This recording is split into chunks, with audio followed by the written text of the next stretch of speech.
are here tonight to discuss about how museums, professionals and makers can work together.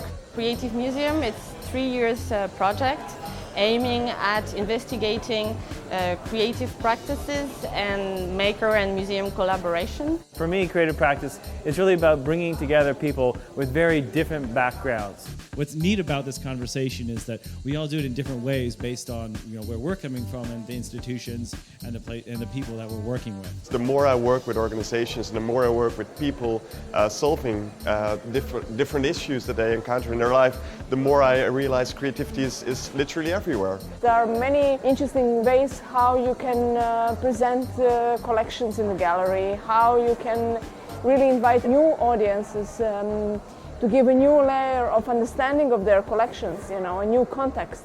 We start always with this question, what do you dream to do in a museum? And sometimes we have people who have a lot of imagination and funny things. Museums and makers, I think, are probably really natural, bedfellows. I think they're really great fit of people that could work together. Museums and makers can work together both by communicating better about what they do, how they do it, and also teaching each other, I think. Working with the museum was never something that I had ever thought about before. I wouldn't know how to approach a museum. I wouldn't know who to talk to. Museum staff and makers really have a lot more in common than they realize. They're both very enthusiastic about details. They like to know how things are made. They like to get into the nitty-gritty. They've been working together ever since the first museum was opened hundreds of years ago. And it's just a matter of do we accept that they're actually at the heart of our institutions rather than at the fringes. They both have something each other needs, really. I think one of the great things that museums have is presence and space. They have a physical presence, but they also have a reputational presence. They're out in the world.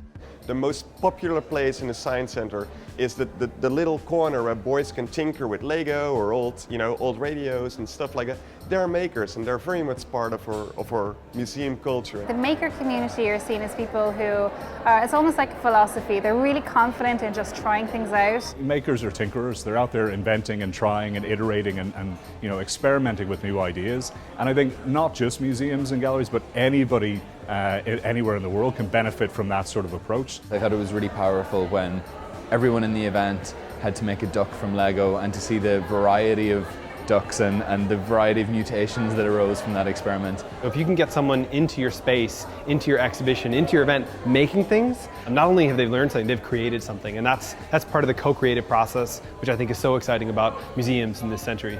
Culture Tech was really launched for that purpose. It was about celebrating that confluence between arts and culture and technology and design and all of those sort of elements which tend to bleed into each other. And what's really interesting for us is that the lines which used to be quite clear are really very fuzzy now. Both sides are meeting on an equal playing ground, but making something that neither one of them would have come up with on their own. If you have a 3D printer and a lab in the museum and you can print, you can make a reference to the collection, then in a way you are demystifying things. You're not having an altar out of the collection. This is a 3D printed object made last semester by one of our interns, a new media artist. It's a great example of the way museums and the stories that museums contain can be inspiration and raw material for new objects. If you look at all the exciting startups, all the exciting projects in the public domain, all of those things are about that confluence of different worlds coming together. One thing I really want people to take away is to be inspired. I want people to go talk to other makers, find out who their local makers are. To know each other, to have time to speak, to explain their skills, their jobs, what they want, the aims, for example. It's important. It's wonderful to be both supporting and part of the Creative Museum project. I think this is an area that there's a lot of demand for. Our audiences really want new developments in this sphere, and I think sharing knowledge and new best practice is really going to result in a lot of new ideologies, new projects, new ways of doing things, and a new definition of what both maker and museums are.